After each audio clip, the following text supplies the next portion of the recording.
Estamos poniendo la mañana en camino, señoras y señores. Está con nosotros el economista Gabriel Odone. Él es doctor en economía, socio de CPA Ferrer, pero además es docente, investigador, analista y seguramente por generación ahí bastante cerca de la música de Stevie Wonder a la que estamos escuchando hoy, ¿no? Sí. No digo que sea la que más le guste, pero... En los 70s Stevie Wonder era un personaje muy influyente en la escena pop, digo. Hoy cumple 69. Bueno, imagínate, hablar de economía, Gabriel, significa hablar desde... Primero, de asuntos que cada vez le importan más a mayor número de personas. Eso es objetivo, ¿no? Yo tengo la impresión que de la economía antes, el ciudadano de a pie, como se le dice, entendía y hablaba menos, ¿no? Bueno, en realidad yo creo que eso tiene que ver con la formación nuestra de los economistas, que nos hemos vuelto personas relativamente influyentes en la opinión pública. No sé si porque la economía es más importante o porque se ha puesto de moda la profesión nuestra y somos más. Pero lo que sí es objetivo es que hace 30, 40, 50 años el conocimiento generalizado de la economía era bastante menor y la profesión se ha abierto mucho al debate público, digamos, y hoy es objeto de conversaciones en muchos lugares, en muchos ámbitos, políticos, sociales, de familiares, etc. Ustedes suelen decir en general, los economistas, incluso los distintos, con sus miradas distintas, como corresponde, ¿no?, para esos acontecimientos. Pero sobre el caso de Uruguay me da la sensación que hay asuntos sobre los cuales, desde los más ortodoxos a los más, ¿cómo se dice? Si ortodoxos estaría... Heterodoxos. Heterodoxos, bueno, está bien. Desde los más de derecha a los más de izquierda, de los que confían más en el mercado, los que creen que las soluciones pasan por el Estado... En fin, y todas sus variantes y entrecruces, me da la sensación que hay asuntos que, a propósito de la economía del Uruguay, hay como unanimidades en estos dos conceptos que me gustaría que, primero, si lo entendés así, y cuáles serían. Uno, que Uruguay, desde la perspectiva económica, tiene asuntos o problemas estructurales y asuntos o problemas más coyunturales. Y esa tensión es la que van resolviendo gobernantes, ciudadanos, economistas, sindicatos, empresarios, ¿verdad? Lo grande... Primero, ¿hasta ahí vamos bien? Sí, correcto. En general los países tienen problemas de naturaleza estructural y problemas de naturaleza coyuntural, y esos problemas a veces entran en tensión porque los problemas estructurales a veces requieren soluciones que tienen costos económicos a corto plazo y cuyos resultados se ven a medio plazo, y por lo tanto a veces el timing político no es nunca el claro, oportuno para poder introducirse en los temas de fondo. Eso pasa en Uruguay y pasa en muchos lugares del mundo, con lo cual a veces los países postergan decisiones económicas relevantes, estructurales, y solamente las hacen ante un evento de gran crisis económica, o las resuelven por la vía de los hechos cuando la economía crece por periodos prolongados.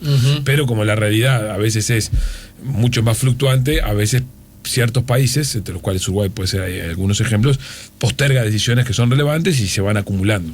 No necesariamente es el momento actual el más relevante, pero sí ocurrió bastante en el pasado. Te entiendo acerca de que esos dos componentes están presentes en todos los países y en todas las lógicas, pero me da la sensación, y acá va el otro aspecto de Uruguay, que cuando vos estás en la cancha del planeta, desde la perspectiva económica, y sos fuerte y sos poderoso, incluso marcás pautas y ritmos de la economía del planeta todo, es muy distinta la mirada que tenés cuando en realidad lo único que sos como una especie de... Sí. Es que eso es correcto, pero también pensá que mientras más poderosos... el juego de las decisiones económicas es un juego de oportunidades y restricciones, o sea...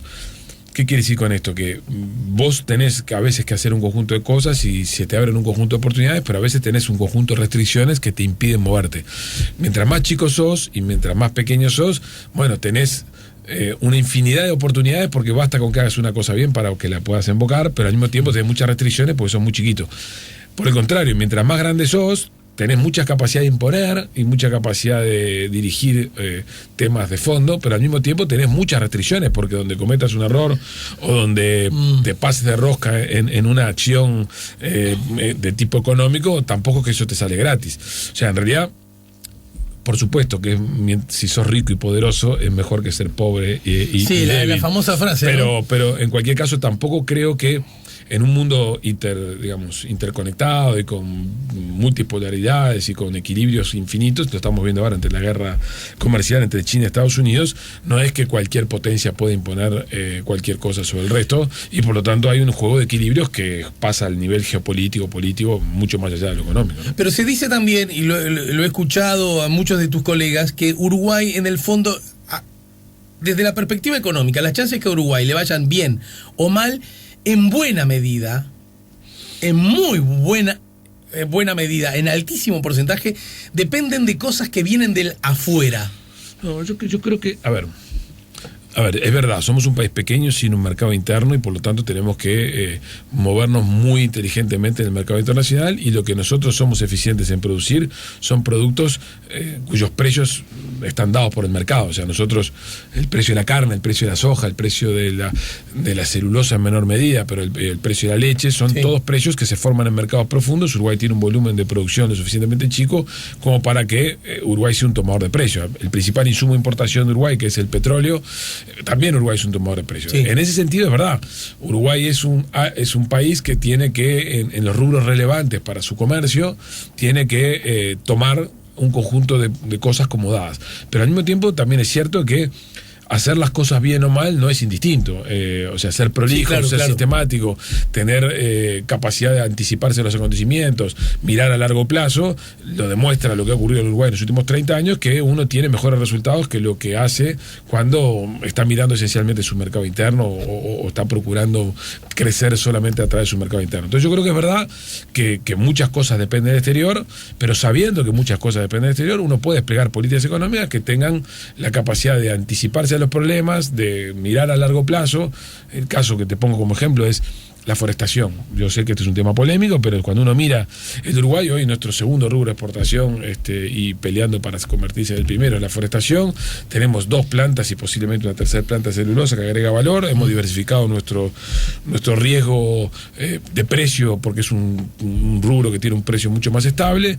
Hemos alojado inversión importante en algunos lugares del país donde no la había. Hemos generado fuentes de trabajo directas e indirectas en lugares donde el país no lo había, y eso es producto de una política que se desplegó desde los años finales de los 80, principios de los 90, que se mantuvo a lo largo de 30 años con distintos gobiernos. Eso es anticipar sin mirar a largo plazo, y yo creo que eso es un buen ejemplo de cómo un país que es un tomador de precios diversificó su matriz productiva y generó oportunidades en donde no las había. Entiendo entonces que la tercera planta, en caso que se concrete su instalación, debe colocarse en la columna del haber. Es una buena noticia. Sí. Yo sé que es un tema polémico, yo sé que es un tema... ¿Pero por qué es un tema polémico? Bueno, yo creo que es un tema polémico por diversas razones. La primera razón es porque es verdad que las condiciones para que la inversión se materialice, que el país tiene que ofrecer, son condiciones de cierta excepcionalidad. No excepcionalidad en el sentido de que lo que se le concede es superlativamente distinto al resto de la producción, porque cuando uno tiene que corregir esto es por el volumen de inversión de que se trata. Estamos hablando de inversiones de 3.000 millones de dólares. En Uruguay no hay todos los días alguien que esté en condiciones de invertir para generar volumen de negocios a largo plazo de ese nivel. Por lo tanto, es lógico que un país que aloja una inversión de ese tipo establezca condiciones de estabilidad y de certezas distintas a las que le ofrece al resto. Sí. Entonces, eso es un tema polémico, porque un productor agropecuario que invierte menos, por supuesto, lo que puede sostener es, bueno, a mí no me dan una zona franca para producir, a mí no... Pero el régimen de zona franca es un régimen general que Uruguay lo tiene en varias actividades productivas, entre las cuales está la forestación y muchas otras, pero no es un régimen especial. El régimen, digamos, de compra de energía que va a hacer Uruguay sobre la generación de energía excedentaria que va a generar la planta, también tiene condiciones de precios que no son diferentes a las del resto de la región, pero son eventualmente mejores a las que otro podría obtener. ¿Por qué? Por el volumen. Y lo mismo con otros temas, como puede ser la discusión del ferrocarril. ¿Por qué le van a construir un ferrocarril a una empresa que va a producir en el centro del país? Bueno, la razón principal es porque no se puede construir. Seguramente si le preguntaba a la empresa, no lo sé, no se lo pregunté nunca, dónde quisiera construir la planta, diría en el río Uruguay, al lado de la planta, pero eso está impedido por razones de tipo geopolítico. Por lo tanto, es el país el que nos puede ofrecer el lugar de localización más razonable para el negocio forestal. Hay que construir en otro lugar. Por lo tanto, hay que generar la infraestructura necesaria para poder permitir que esa planta se aloje allí. Todas esas cosas generan condiciones particulares para la empresa, que son percibidas por un conjunto de gente con argumentos, no son todos argumentos irracionales, de que son excepciones discriminatorias. Y después está todo el capítulo ambiental, que también es muy importante. Pero a todo eso, que lo decís con inmensa claridad, incluso lo del ferrocarril también podría verse de la otra manera, ¿no? Vos te enojás porque yo a esos les armo un ferrocarril. Podría, según lo que he escuchado, verse de otra manera. Tengo a alguien que ya me compra los boletos, bueno, y todavía no tengo el ferrocarril. Buenísimo, se lo voy a hacer. El ferrocarril supone para la producción agropecuaria que está de Durazno al norte, acercar el puerto 300 kilómetros. Bueno, ¿qué te parece? O sea, por eso yo digo, si uno lo mira, en mi opinión, y yo en esto tal vez no soy la persona más objetiva porque he trabajado haciendo números para el proyecto y evaluando el impacto y el empleo directo, pero cuando uno lo mira con cierta frialdad y uno lo mira a largo plazo, creo que toda la historia forestal y esta tercera planta de celulosa es una de las buenas historias de Uruguay que atraviesan distintos periodos de gobierno, que muestran que Uruguay tuvo una mirada de largo plazo en su momento y que fue mantenida, y que por lo tanto cuando lo miremos esto en 40, 50 años, si somos muy cuidadosos con el tema medioambiental, que creo que es un tema crucial y creo que Uruguay lo es, pero creo que hay que ser muy vigilante en este tema porque es un tema que se nos viene por delante. Si lo mantenemos en esto, vamos a admirar esta historia de la forestación como un buen desempeño de esta generación de uruguayos que permitió la maduración de este negocio. Gabriel, pero justamente muchos de los que no ven con simpatía este tipo de iniciativas sostienen que no solo esta gente, los inversores, y te lo estoy sacando además de la lógica electoral que justo en un año como este adquiere dimensiones insólitas, ¿no? Pero yo creo que no hay nadie pensando que es bueno que la planta no esté. Yo creo que todo el mundo quiere que la planta esté lo antes posible, entre otras cosas para evitar discusión. Yo creo que ahí en el debate político esto no va a entrar, me parece. Sí.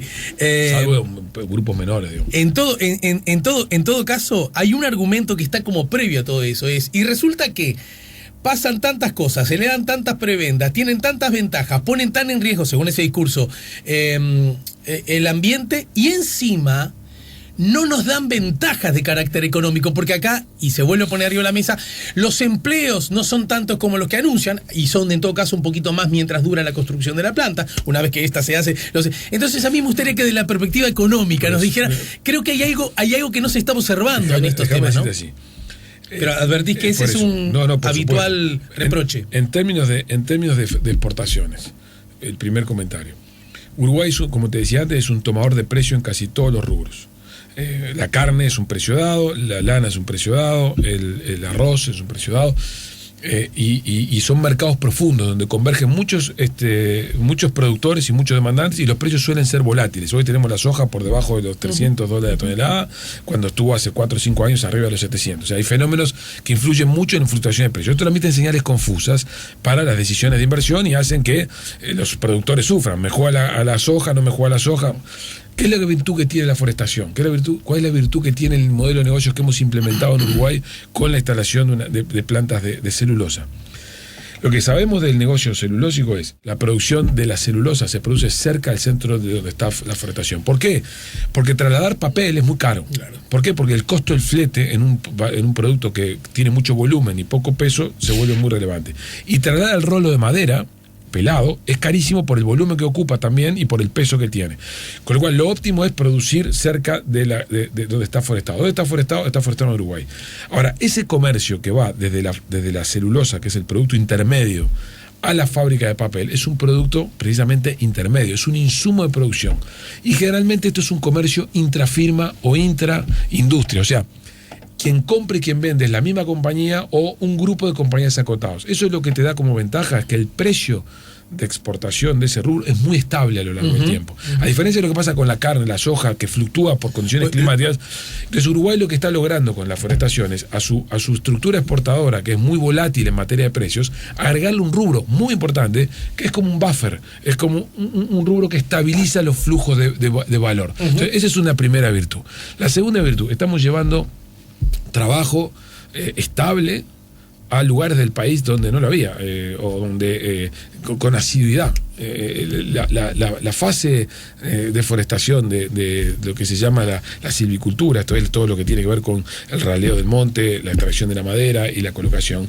Eso genera, las compañías trabajan 365 días, 24 horas, con talleres de montaje allí. Allí hay cuadrillas de trabajo que funcionan de manera súper eficiente y con estándares de seguridad y con niveles de remuneración del primer mundo. El argumento es que son muy poquitos en número total. Bueno, pero todo el empleo indirecto que genera toda esa actividad es extraordinariamente grande. Ahí hay talleres de reparación, ahí hay localidades del interior donde esas personas asisten, trabajan, se alimentan, pernoctan. O sea, por supuesto, estamos hablando de una actividad que no es intensiva en mano de obra. No estamos hablando de una actividad como una industrial, como puede ser la producción automotriz. No, estamos hablando de otra cosa. Pero estamos hablando de actividades que afincan trabajo estable durante periodos prolongados en lugares del país donde no lo había. En particular, esta última planta se va a instalar en uno de los lugares más deprimidos a nivel socioeconómico. Sí. Entonces, yo creo que tenés efectos positivos por el sector exportador, efectos positivos por el lado déjame de ser mi tío abuelo y entender un poquito más el tema, la ventaja desde la perspectiva de la exportación. Entendí perfecto lo del rubro, que además nos garantiza como ese 5 en la mitad de la cancha, que más o menos siempre juega bien, ¿verdad? Que no te hace los grandes goles, pero ¿verdad? Que lo necesitas. Exactamente. Esto segurito más o menos lo tenemos.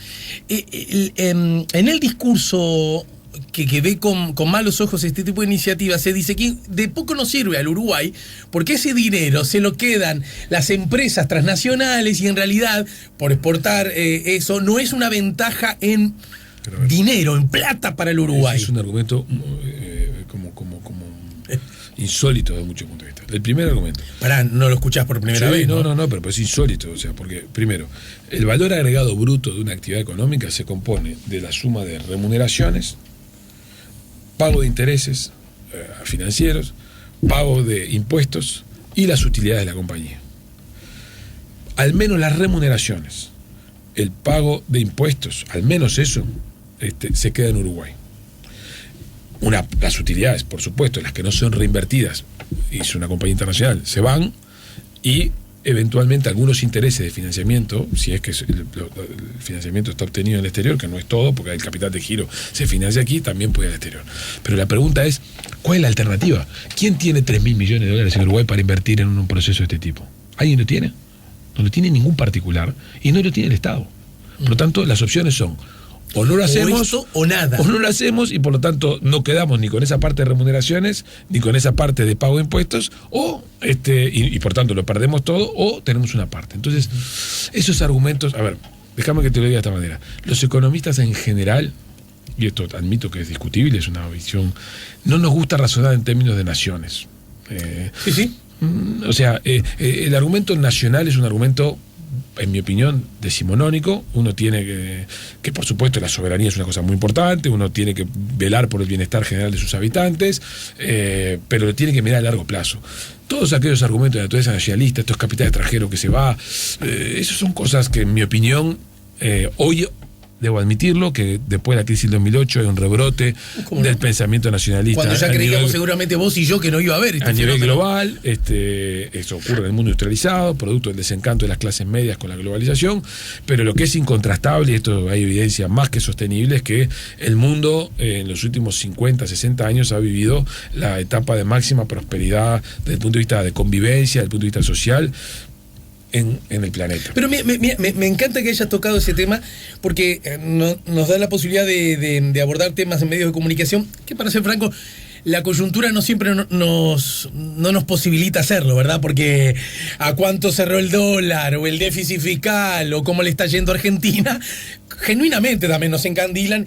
Pero hay un asunto que me parece interesante. Yo suscribo, no le interesa a nadie, pero a mí las miradas excesivamente nacionalistas me perturban desde dos perspectivas. Una, la filosófica, ideológica, que tiene que ver que yo antes que nada soy hombre del planeta, ¿de acuerdo?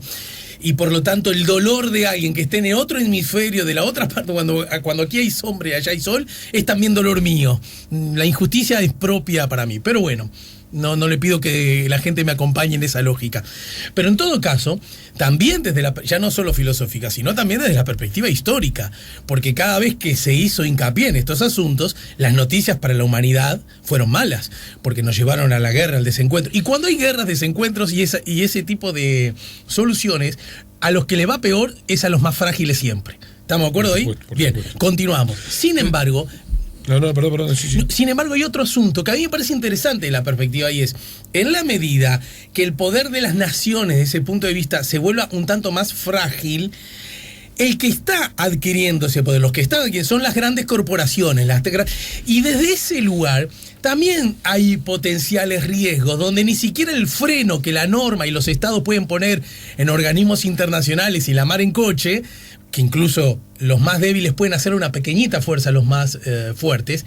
Desde la perspectiva económica, las empresas se llevan todo puesto, estoy exagerando, y las naciones necesitan poner algún tipo de freno. ¿Cómo solucionamos esa tensión? Esa es una tensión interesante, déjame volver sobre ella, sobre el final de lo que te voy a decir. Pero a ver, si vos mirás el consenso de la posguerra en el mundo occidental primero y después con la caída del muro generalizado, es libre movilidad de personas, libre movilidad de capitales y libre movilidad de bienes. Es algo que fuimos adhiriendo todos cada vez más como una forma de construir prosperidad. Entre otras cosas, para evitar este tipo de fenómenos de auge nacionalistas donde los buenos eran unos, los malos otros, y las protecciones a unas compañías eran las buenas y las discriminaciones sobre otros.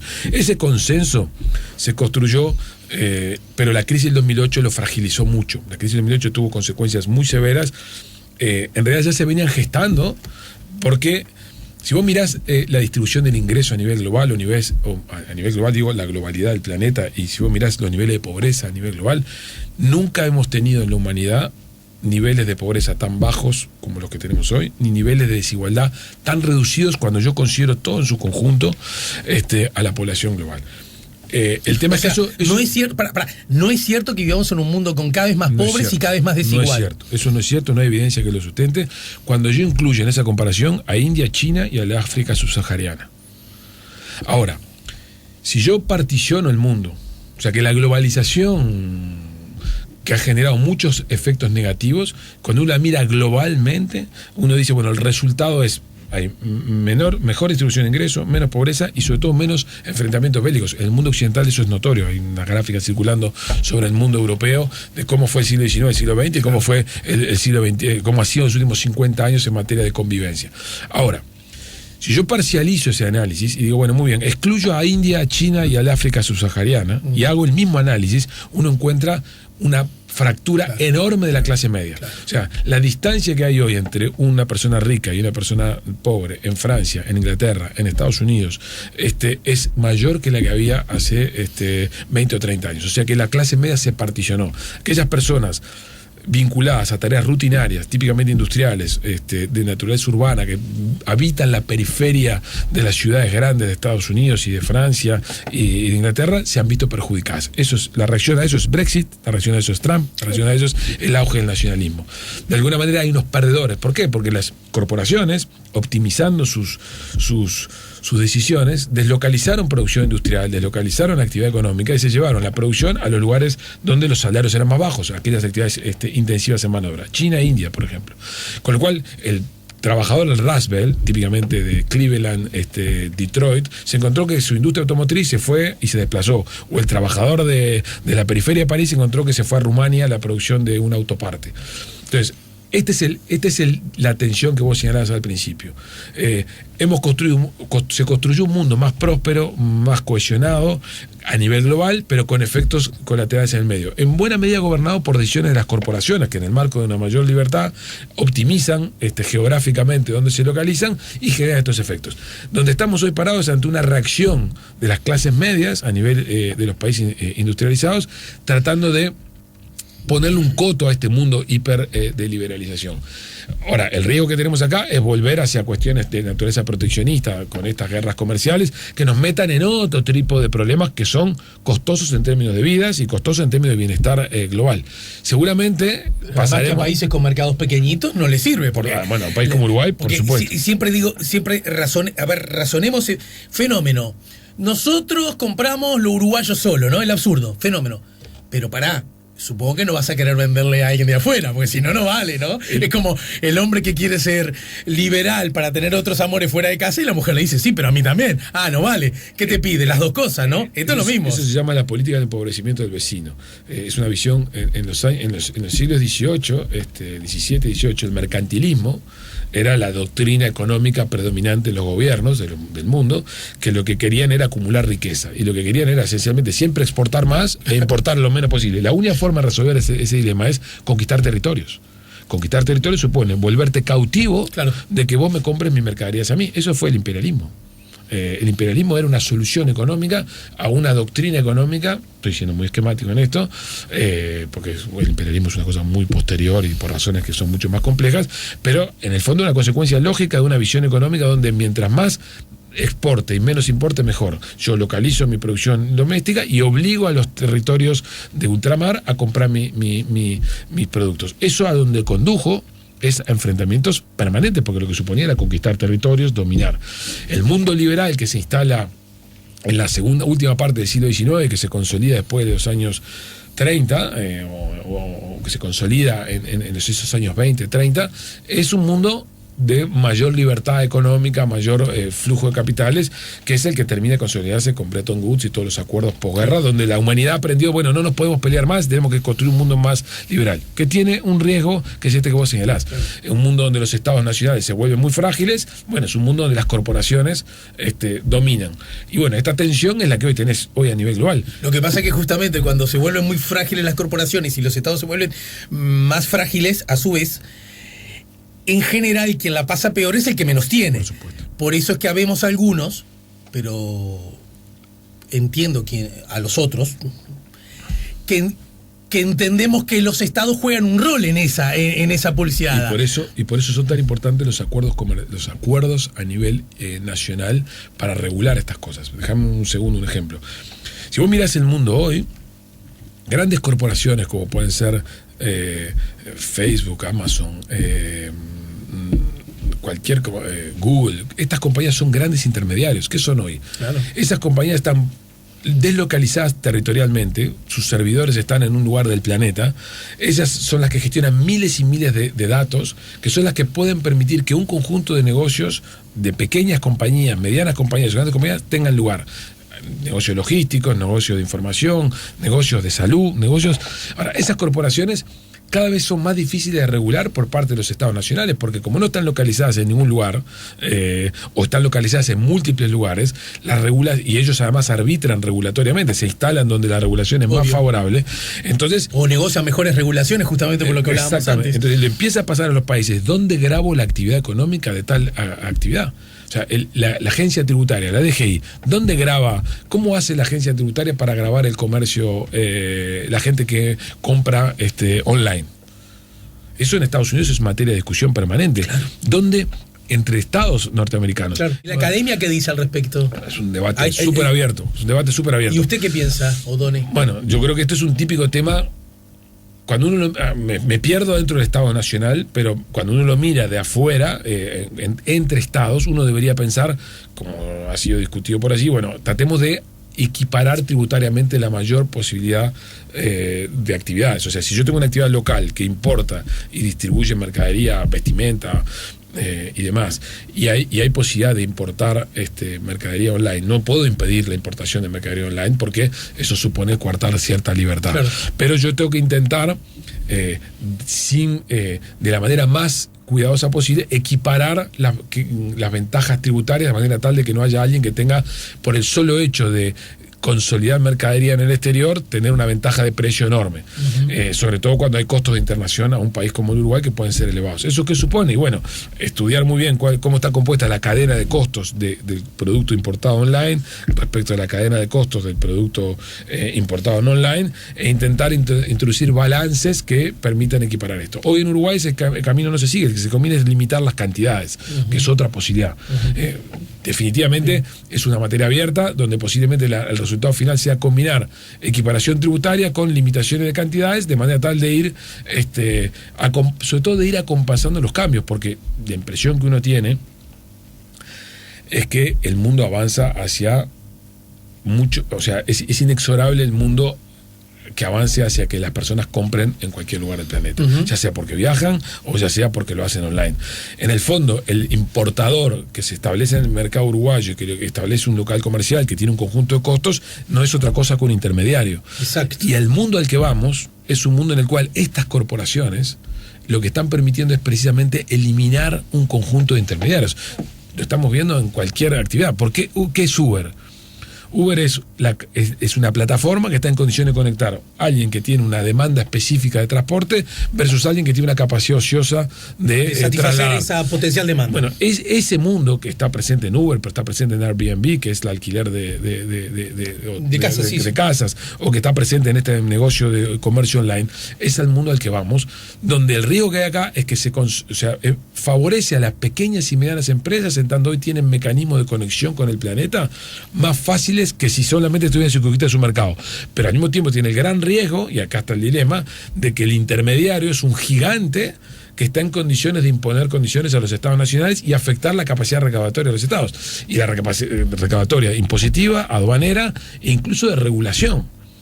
Entonces, este es un gran dilema que está arriba de la mesa. Por eso es que los acuerdos comerciales, iba sobre eso, los ámbitos internacionales donde hay acuerdos comerciales entre países para regular estas actividades, para ponerse de acuerdo cómo las legislan, son claves. Y Uruguay decidió salirse del TISA en la negociación donde estos temas estaban arriba de la mesa. O sea, renunciar a participar a este debate a nivel global, que fue lo que hizo Uruguay al principio de este periodo de gobierno, bajándose una discusión que era crucial, porque esta discusión tiene lugar allí, no es solamente renunciar a incidir, que Uruguay probablemente puede decir muy poco. Iba a incidir poco. Pero es a renunciar a entender hacia dónde va el planeta. Si yo me bajo de un foro de estas características, donde se está discutiendo propiedad intelectual, compras estatales,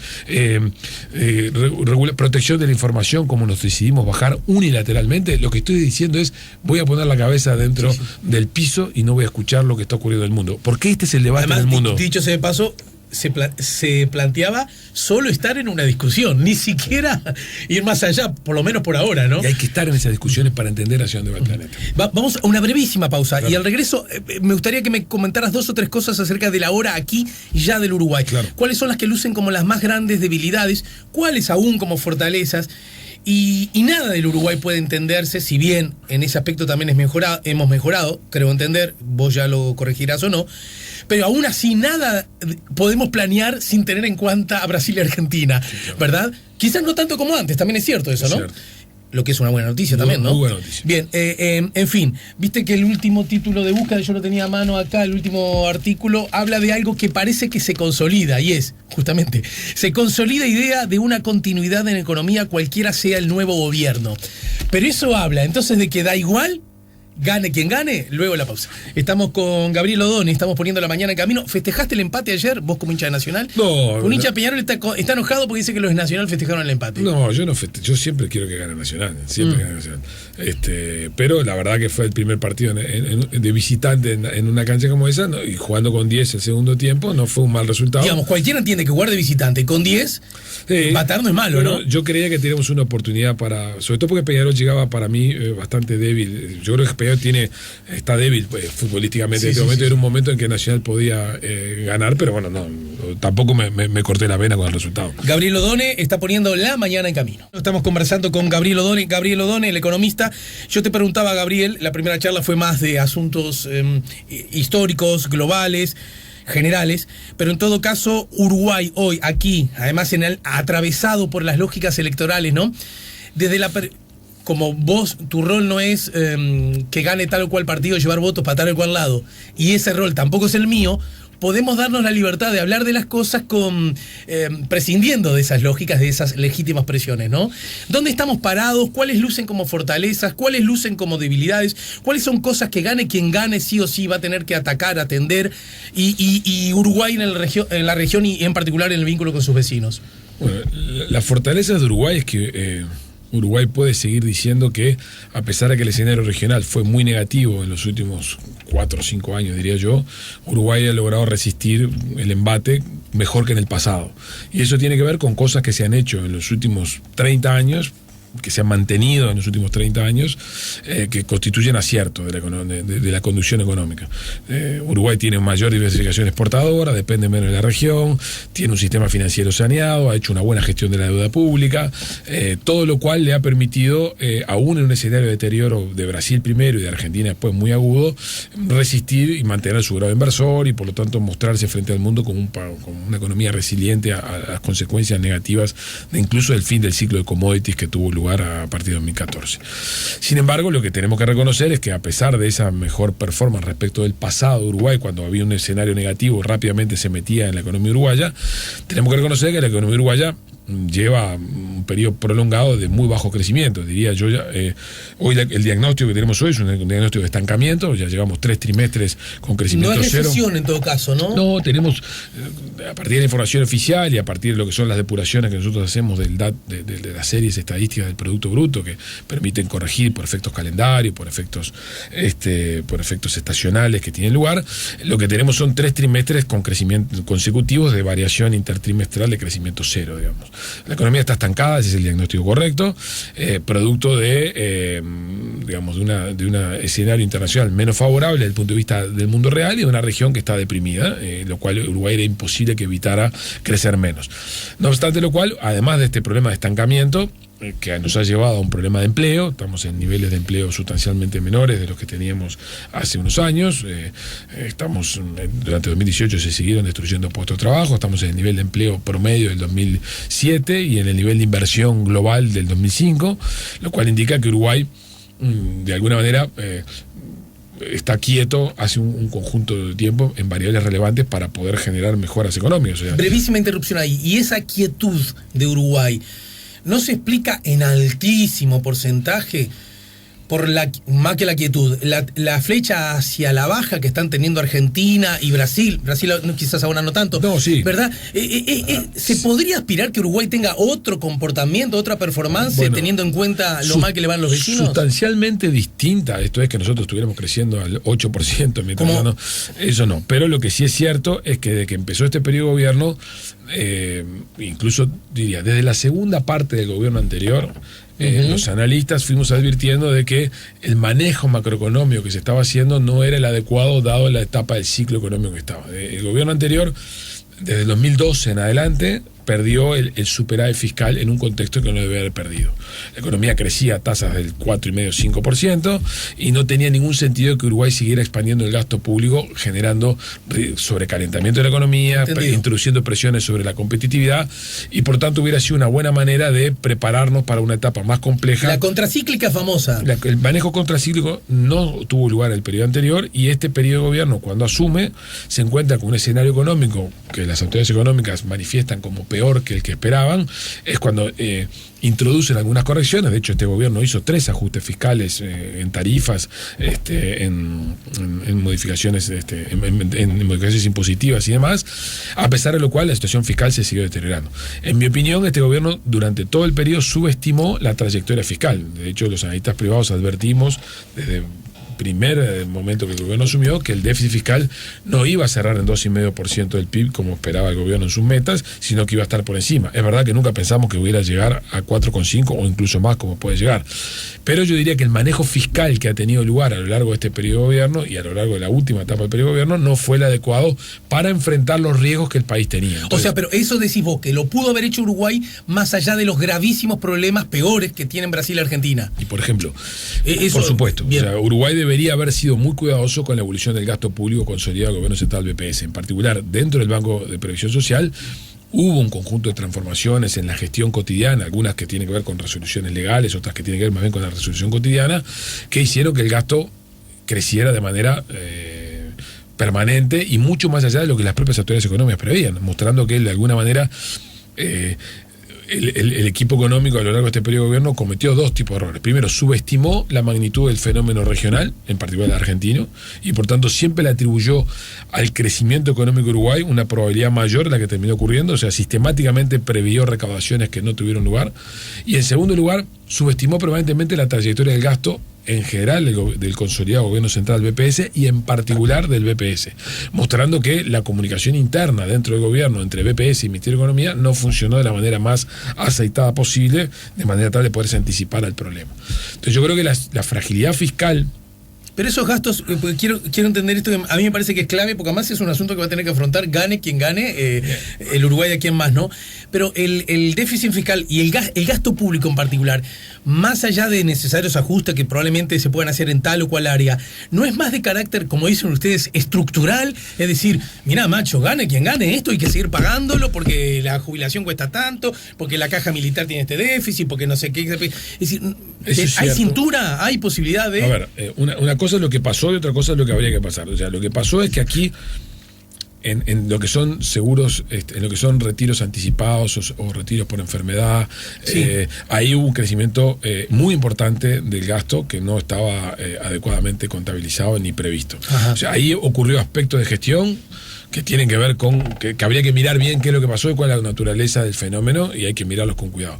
Además, hay eso no son fenómenos de naturaleza estructural, eso tiene que ver con problemas de naturaleza malas de decisiones, digamos. Bueno, no sé si malas decisiones. Uno podría decir, bueno, en realidad la razón por la que antes no se jubilaba tanta gente por razones de enfermedad, porque la gente seguía trabajando igual. Claro. Habrá que ver cuál es el origen, pero lo que está claro es que es un fenómeno que tuvo lugar en este periodo de gobierno, creció de manera sistemática y hay que estudiarlo con mucho más profundidad, porque esto perforó resultado fiscal. Quizás no era mala decisión, quizás son decisiones justas que posibilitan que la justicia de antes sea... Pero como todo en este mundo, uno tiene un dilema y un equilibrio entre la justicia y la estabilidad. Uno puede provocar la política más justa del planeta, pero si eso ya hace implosionar el sistema, digamos, fiscal, al final del día, seguro los que van a pagar por ese precio... Son esos a los que querían calmar la injusticia. Son los más débiles. Además, por supuesto, en el caso de la seguridad social hay problemas estructurales. Uruguay siguió con un patrón demográfico que todos sabemos que es el de una economía desarrollada. La relación activo-pasivo es una relación que desfavorece al sistema de seguridad social.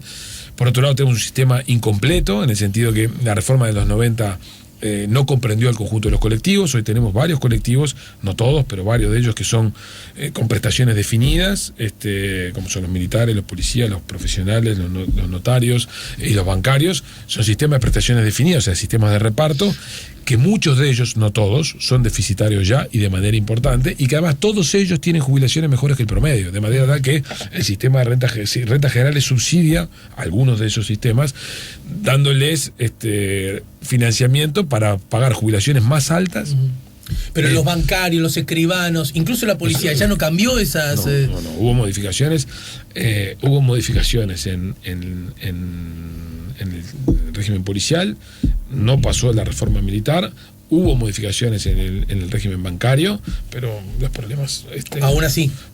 No son presentes, pero están en perspectiva por delante, y además a un costo muy elevado, ¿no? Los aportes patronales que hacen los bancos son superlativamente altos respecto a lo que es cualquier otra actividad, lo cual hace que la actividad de intervención financiera se encarezca, y la intervención es una actividad muy importante para el desarrollo de negocios. O sea, Uruguay tiene problemas estructurales en materia de seguridad social que va a tener que resolver en el próximo periodo de gobierno, y tiene problemas de gestión, no solamente, yo puse el ejemplo de esto de los retiros prematuros, pero tiene problemas de gestión en general en el sector público que deben ser vigilados. O sea, el próximo periodo de gobierno va a tener que introducir un ajuste fiscal, por un lado, y va a tener que acometer una reforma tributaria. Se prendió la alarma. ¿Ajuste fiscal va a tener que hacer el próximo periodo de gobierno? Yo creo que sí, un ajuste fiscal no dramático, pero un ajuste fiscal de un punto y medio del producto. Pero del tono del que debió ejercer el gobierno de la calle Herrera en los 90. Bueno, no de esa magnitud, porque en aquel momento la situación fiscal era muy comprometida, pero tampoco es un ajuste fiscal como que se hizo en este periodo de gobierno. Un ajuste fiscal, y lo ideal sería que se acometiera en la primera etapa de gobierno, claro, en el primer año. Políticamente también lo ideal, ¿no? Desde muchos puntos de vista, y que fuera de un punto y medio del PIB. ¿Y cómo se hace eso? Le pregunto al economista. Yo soy el presidente y te convoco a vos, ¿verdad? Con una combinación de rebaja de gastos y de aumento de impuestos. ¿Y el impuesto a quién va a afectar? Eso dependerá de quién gana, cuáles son sus preferencias, cuál es el mandato que tiene y cuáles son sus prioridades. Pero acá todos están diciendo que más impuestos es imposible, por derecha y por izquierda, todos lo están diciendo. Yo creo que la presión fiscal en Uruguay es elevada, seguramente una reforma, un ajuste fiscal introduzca rebalanceos tributarios, ¿qué quiere decir? Algunas rebajas con algunos aumentos, pero lo que yo creo es que esa es una opinión, digamos, controversial, pero una opinión de alguien que mira esto fuera de la política, no creo que el ajuste fiscal que el país necesita de un punto y medio del producto en un plazo menor a un año se alcance solamente con rebaja de gastos. Hay que combinar algunas cosas que tienen que ver con... ¿Y los gastos cuáles serían, Gabriel? Bueno, eso también, otra vez, depende. Yo acá en el rol de analista... Pero siempre está el fantasma. Menos empleados públicos y gente que tiene laburo lo pierda. Esa es una solución muy sencilla y muy trivial y que hay que tener mucho cuidado con ella. En primer lugar, hay un conjunto de limitaciones para rebajar el número de personas que trabajan en el Estado, porque hay estatutos en algunas, no en todas las áreas, pero en algunas áreas que protegen la estabilidad del empleo laboral. O sea que eso son medidas que no son inmediatas. Segundo lugar, hay que tener mucho cuidado cuando uno hace esto. Uno puede promover, como en los años 90 se promovieron, programas de estímulo de salida de funcionarios públicos que generan efectos positivos en el sentido de que baja el número de personas en términos generales. ¿Quiénes son las personas que habitualmente se van primero de un empleo cuando hay un estímulo para salir? Las personas en general que tienen más probabilidad de conseguir un trabajo fuera, que son personas eventualmente más competentes. Entonces el riesgo que uno tiene, y eso pasó en los años 90, es que con programas de salida uno desestimule, uno descabece ciertos niveles de mandos medios o de mandos superiores profesionales o mejor dicho de carrera en la administración, de tal manera que hay que sustituir a esas personas que salieron con otras personas que eventualmente no son contratadas, no son incorporadas como funcionarios, sino son contratadas como consultores. Y eso nos pasó en las años 90. Nos encontramos que lo que habíamos ahorrado, una buena parte que habíamos ahorrado en materia salarial, lo estábamos gastando por gasto corriente. Entonces, una reforma que pretenda bajar gastos disminuyendo funcionarios públicos es una reforma larga y que hay que hacerla con mucho cuidado, eligiendo qué lugares son estratégicos, cuáles lugares no son estratégicos y priorizando cosas. Esto no se hace en 6 meses ni en un año, sino que se hace en un periodo más prolongado. Pero además ni siquiera, a ver, para que veas que te sigo bien, ni siquiera alcanzaría es decir, la reducción de gastos que habría que hacerla no sería suficiente. Además, el otro lugar es el gasto corriente. Gasto corriente son todos aquellos gastos que no son ni de inversión ni salario, para ser esquemáticos.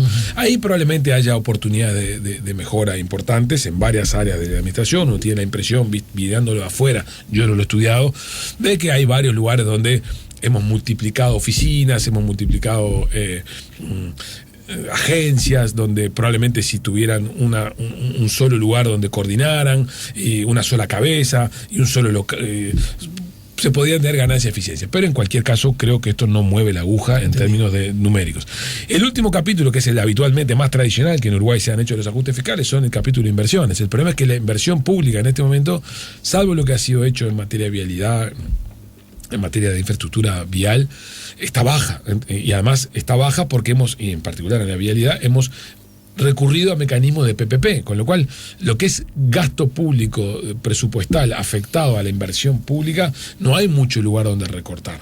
Entonces, insisto, creo que hay que tener un plan claro de mejorar la perspectiva fiscal en materia de gasto, pero hay que complementarlo con temas impositivos. También es cierto una cosa, que el fenómeno cincuentones nos da cierto tiempo para hacer esto. O sea, nuestro déficit fiscal hoy es de 4,5% del PIB cuando yo meto el tema cincuentones adentro, pero en realidad contablemente es 3% y se me va a dar vuelta el resultado en 2 años, con lo cual, si no fuera por el efecto cincuentones, probablemente el ajuste fiscal que estaríamos hablando es un ajuste fiscal de 2 puntos del PIB o más, porque la situación fiscal hoy es comprometida y la deuda es elevada. Pero el fenómeno cincuentones da tiempo para hacer una cosa más pausada. Pero eso hay que complementarlo, y esa es la clave para el próximo gobierno, con 3 o 4 señales que complementen el ajuste fiscal, que es una cosa de corto plazo. Señales de carácter económico, me decís. Carácter económico estructurales. Una reforma previsional, el próximo gobierno debería llegar al primer semestre, con una reforma más o menos estructurada. Que las personas se retiren más tarde, eso significa... Significa varias cosas. Acá podemos ir por una reforma ambiciosa o por una reforma poco ambiciosa. La menos ambiciosa es una reforma paramétrica, que es discutir tasa de reemplazo, discutir edad de retiro, que son 2 variables cruciales. Yo creo que más la discusión tiene que ir por tasa de reemplazo que por edad de retiro, pero bueno, media palabra. La tasa de reemplazo es la relación entre lo que la persona, el activo cobra y lo que pasa a cobrar cuando se retira. Claro. Entonces, hoy probablemente la tasa de reemplazo te podés retirar, pero que el estímulo sea aguanta un poco más porque vas a ganar bastante más.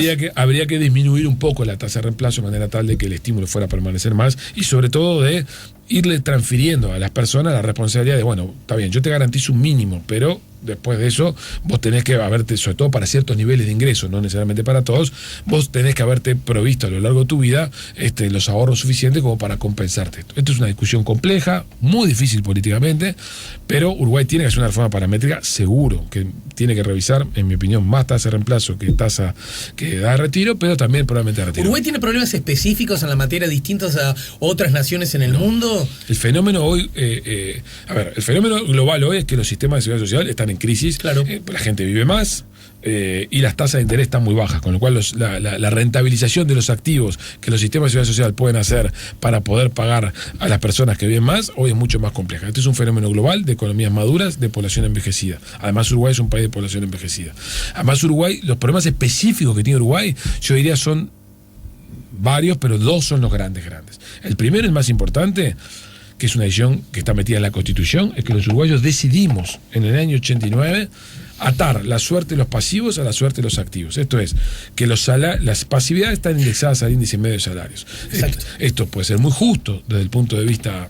O sea, la razón por la que eso ocurrió es porque tradicionalmente, en los años 60, en los años 70, en los años 80, la variable de ajuste de fiscal muchas veces era inflacionar la economía de manera tal de que las obligaciones con diversos colectivos fueran licuadas. Las pasividades, por ejemplo, si las pasividades aumentaban por debajo de la inflación, las pasividades pesaban menos en el gasto público, y eso era una forma de hacer un ajuste fiscal implícito. La reacción de la población en su momento, de los grupos que se organizaron en su momento, fue decir, bueno, yo me voy a comprar un seguro que hago que ato los salarios, ato las pasividades a los salarios. Eso es una solución extrema en el sentido opuesto, porque lo que todos sabemos es que a largo plazo los salarios crecen siempre en todas las economías. O sea, si uno mira periodos de 20, 30 años, los salarios siempre crecen. Con lo cual, al haber atado las pasividades a los salarios, supone haber generado una obligación creciente, independientemente de cuál ha sido la productividad de los trabajadores activos, que ahora son pasivos en el pasado. Yo los até a la suerte de los activos actuales. De tal manera que si una economía se vuelve mucho más eficiente, los trabajadores activos son mucho más productivos, hay una transferencia implícita de recursos de los activos a los pasivos, lo cual supone un debate. Los números lo reflejan. El número de pasivos, adultos mayores pobres casi es marginal en el Uruguay. Sí, pero por cada adulto mayor pobre que hay 7 niños pobres. Bueno, ahí está el problema. O sea, por eso en este mundo todo hay que tomarlo en cuenta. También hay que decir que esa es una falsa oposición, ¿no? Tenemos niños pobres porque no hay viejos pobres, ¿no? O sea, tengamos menos niños pobres para tener más viejos pobres. Pero la decisión que la sociedad uruguaya tomó es proteger al adulto mayor, lo cual es desde la mirada del adulto mayor, y es una mirada loable. Cuando uno recorre América Latina y compara con Uruguay, no encuentra personas. Es muy llamativo eso. Uno encuentra en muchas ciudades de América Latina personas, adultos mayores, vendiendo cosas en la calle. Exacto. En Uruguay no hay. Exacto. Pero en Uruguay lo que tenemos es un fenómeno emergente de niños pobres. Exacto. Y esto, en la vida, esto es lo que a veces mucha gente que no está dedicada a la economía ¿me entiendes? Las decisiones son todas dilemas. Vos podés, la manta es corta, vos podés taparte los pies, pero te descubrís las manos y viceversa. Y acá Uruguay parecería ser que el esquema hoy está desbalanceado en favor de los adultos mayores en relación a los niños. ¿Eso quiere decir que hay que eliminar la protección que tenemos sobre los adultos mayores? En absoluto. Lo que quiere decir es poner esto en una discusión en perspectiva un poco más amplia. Entre otras cosas, porque no podemos perder de vista que el sistema político reaccionó en el pasado como reaccionó, promoviendo una ley de este tipo, porque los adultos mayores votan y los niños no votan. Entonces, y preguntarle a Jorge Valle cómo le fue en esa elección. Exactamente. El único que se opuso. Por eso es que el juego... Porque por derecha y por izquierda todos la apoyaron, ¿no? Menos Jorge Valle. Exactamente. Por eso esta es una discusión bien real. Y sí que es un factor, cuando uno lo mira de afuera, el hecho de que haya un seguro implícito de atar las pasividades al índice medio de salarios es una particularidad uruguaya. Pero eso no se puede cambiar porque está en la Constitución. Bueno, a menos que se reforme la Constitución. Pero ese es un punto que es una particularidad. La otra particularidad es que tenemos un sistema fragmentado, como te decía antes. Tenemos un régimen general y tenemos regímenes particulares de prestación definida, deficitarios, que pagan mejores jubilaciones para un conjunto colectivo que además son todos chiquitos. Esa es otra particularidad. Entonces, si vos me preguntás a mí qué reforma, bueno, es una reforma que debería incluir una reforma paramétrica, como decía antes, pero también debería incluir una reforma de integración del régimen general. Y ahí entramos en una discusión, o sea, de hacer que fuéramos a un régimen único donde se manejara con cuidado a estos colectivos, o se manejara con cuidado que no hubiera injusticias entre. Esa es una discusión muy compleja. Esa es una segunda cosa que el próximo gobierno debe hacer. La otra cosa que probablemente el próximo gobierno debe hacer para cerrar este capítulo fiscal es una regla fiscal para mejorar la credibilidad a largo plazo, mucho cuidado definida para mejorar la credibilidad de largo plazo de la situación fiscal, y probablemente algunas modificaciones de contabilidad pública que hoy restringen el margen de maniobra para alocar inversiones y que promueven esquemas medios espurios como son las sociedades anónimas de propiedad estatal pero que funcionan en derecho privado. Gabriel, lo cierto es que la dejamos por temas aquí muy difíciles. Hoy, en todo caso, Gabriel Odone desde su lugar nos dice, sin soberbia pero también con claridad: me estás diciendo implícitamente, desconfíe de aquella propuesta política en el marco de las elecciones, candidato, partido, lo que sea, que nos hable de que no va a ser necesario un ajuste fiscal y que además no implique en alguna proporción generación de nuevos impuestos. Déjame solamente decirte esto. Pero esa idea me la puedo dar con esa idea. Es correcta, esa idea está bien. Yo diría una cosa más general todavía. Nosotros, los últimos 30 años en Uruguay, hemos hecho las cosas mejor que en los 30 años previos, a pesar de que la gente no los mira así. Cualquier indicador que uno tome, del 85, por tomar una fecha arbitraria, del 85 en adelante hemos hecho las cosas mejores que del 85 al 55. Y eso lo refleja cualquier indicador. Ahora, la razón por la que eso ocurrió son un conjunto de circunstancias, entre las cuales hubo muchos aciertos de la política económica de distintos gobiernos. También hubo muchos errores, pero también hubo muchos aciertos. Ahora, esos aciertos están construidos en base a 3 consensos que eran más apertura económica con integración regional, más estabilidad macroeconómica, en particular con cierta mayor estabilidad fiscal, y cierta estabilidad financiera con una plaza financiera regional. Esas 3 cosas que nos trajeron hasta acá ya en sí mismas no valen para diferenciarnos hacia adelante. El próximo periodo de gobierno hay que generar por lo menos una cuarta. En los próximos 10 años, Uruguay, la generación que va a mandar en Uruguay, tiene que imaginar una agenda distinta. Tiene que consolidar esas cosas que vienen de hace 30 años, pero tiene que hacer 4 o 5 cosas distintas. Y ese es el gran desafío que va a tener el próximo gobierno. Arrancar ese debate, para lo cual lo que uno desearía es que al 2 de marzo, cuando lleguen, no lleguen ese día a pensar qué van a hacer, sino que en paralelo que juntan votos, lo cual es legítimo y es lo razonable, estén trabajando en las 6 o 7 cosas importantes que el próximo gobierno va a tener, porque, insisto, no es suficiente para diferenciarnos de Paraguay, de Perú, que son potencias emergentes regionales, respecto de las cosas que hacemos, seguir simplemente diciendo que somos creíbles, probos, predecibles y que tenemos una cierta apertura internacional. Tenemos que... Ya no va a alcanzar con eso. No, o sea, no digo que hay que buscar otras cosas más disruptivas que Uruguay en sobre todo estos últimos 5 años, pareció haberse adormecido mucho. Me quedo con algo bueno que estoy seguro que en esto compartimos, y es que esa cuota del haber, por distintas razones, tiene como protagonistas a todo el sistema político, porque el Uruguay gobernado por blancos, por colorados, por frente amplistas han logrado eso.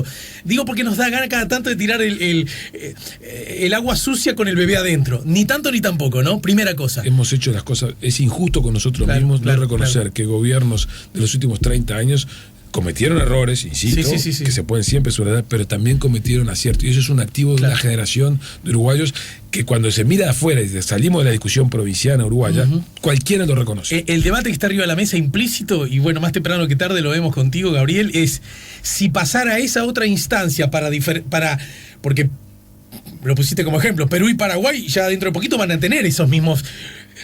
El problema es que allí, y está implícito, los derechos de los más débiles, en particular los trabajadores, lucen como más frágiles. ¿Será que tenemos que ir a eso? ¿Perder derechos y fragilizar? ¿Verdad? Absolutamente no. El punto es cómo identifico quiénes son a los que yo debo proteger y los separo de los que no debo proteger. Uruguay protege todavía demasiada gente que no debe ser protegida. Buenísimo. Y desprotege a gente que debe proteger mucho más. El esquema de protección social que tiene Uruguay es un esquema antiguo. Entonces está definido para proteger colectivos que hoy ya no prestan protección, mientras que otros colectivos que emergieron, que son muy frágiles, requieren protección. Con lo cual el tema es complejo. Es totalmente. Pero prueba de ello es que seguimos teniendo demasiados niños pobres, ¿verdad? Y eso está fuera de discusión. Bueno, muchas gracias, Gabriel. Gracias por todo. Gracias por la invitación. Nos vamos a la pausa. Gabriel Odone nos ayudó a poner la mañana en camino. Ya volvemos con La Mañana en Camino.